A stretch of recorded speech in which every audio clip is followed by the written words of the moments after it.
Cell ఫోన్లో చోరీకి గురైన పోగొట్టుకున్న సిఈఐఆర్ పోర్టల్లో ఫిర్యాదు చేయాలని ఎస్పీ వకుల్ జిందాల్ సూచించారు. 28 లక్షల విలువైన 140 సెల్ ఫోన్లను పోగొట్టుకున్న బాధితులకి రికవరీ చేసి గురువారం యజమానులకు అందజేశారు. ఈ సందర్భంగా ఎస్పీ మాట్లాడుతూ తెలియని నెంబర్ల నుండి లింకులు వచ్చినప్పుడు డౌన్లోడ్ చేయవద్దని అన్నారు. క్యాష్ బ్యాక్ ఆఫర్లు, లాటరీలు వంటి సందేశాలను నమ్మవద్దని చెప్పారు. సైబర్ నేరాల బారిన పడినప్పుడు 1930కి ఫిర్యాదు చేయాలని అన్నారు.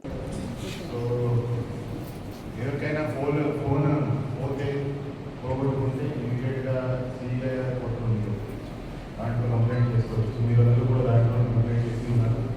సో అదేవిధంగా ఇక్కడ సైబర్ సెల్ ఉంది, లేకపోతే మీ లోకల్ పోలీస్ స్టేషన్లో కూడా మీరు వెళ్ళి కంప్లైంట్ చేస్తే వాళ్ళు కూడా తీసుకుంటారు.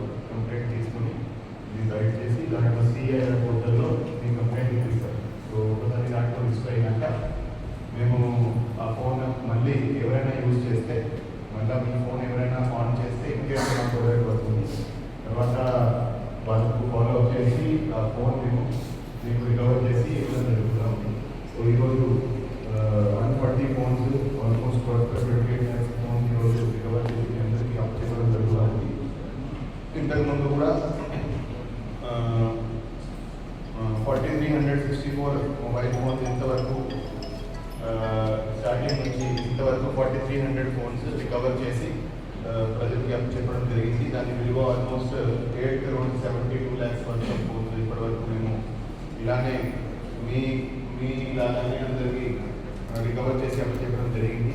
సో మీ ద్వారా మిగతా వాళ్ళకి కూడా అవేర్నెస్ కల్పించండి. ఎవరైనా ఫోన్ పోగొట్టుకుంటే, ఎవరికైనా ఫోన్ పోతే ఇమీడియట్గా మీరు కంప్లైంట్ ఇస్తే కొన్ని నెలల్లో ఆ ఫోన్ ఖచ్చితంగా రికవర్ అయ్యే అవకాశం ఉంటుంది. సో అదేవిధంగా ఈ సైబర్ క్రైమ్ రకరకాల ఎంఓస్తో జరుగుతూ ఉంది చెప్పారు. సో సైబర్ క్రైమ్ ఏ విధంగా ఎక్కువ జరుగుతుంది, ఏ స్ట్రాటజీలో వాళ్ళు మీలాంటి మైకల్ని టార్గెట్ చేస్తున్నారు, అది కూడా మీకు అందరికీ అవగాహన కల్పించడం జరిగింది. సో దాని మీద కూడా మీరు చాలా అప్రమత్తంగా ఉండాల్సిన అవసరం ఉంది. మనందరి ఫోన్లో ఎటువంటి మెసేజెస్, ఎస్ఎంఎస్లు వస్తూ ఉంటాయి, ఫోన్ కాల్స్ వస్తూ ఉంటాయి. ఇవి ప్రతిరోజు ఆల్మోస్ట్ అందరికీ రకరకాలుగా మనం ఎలా వాళ్ళ ట్రాప్లో పడతామని వాళ్ళ స్ట్రాటజీస్ మార్చుకొని రకరకాలుగా ఈ సైబర్ క్రైమ్ చేస్తూ ఉంటారు. దాని మీద కూడా మీరందరూ కూడా చాలా అప్రమత్తంగా ఉండాల్సిన అవసరం ఉంది. అదేవిధంగా ఎవరైనా ఇటువంటి సైబర్ క్రైమ్కి గురై విక్టిమై ఏమైనా మీ డబ్బు పోతే ఇమీడియట్గా 1930 హెల్ప్ లైన్కి కాల్ చేసి 1930కి మీరు ఫోన్ చేస్తే ఏం జరిగింది, ఎలా జరిగింది, ఎంత డబ్బు పోయింది, ఏ అకౌంట్ నుంచి పోయింది, ఏ అకౌంట్కి పోయింది, అవన్నీ డీటెయిల్స్ మీరు ఇస్తే ఇమీడియట్గా పోయిన డబ్బు కూడా ఫ్రీజ్ అవుతుంది.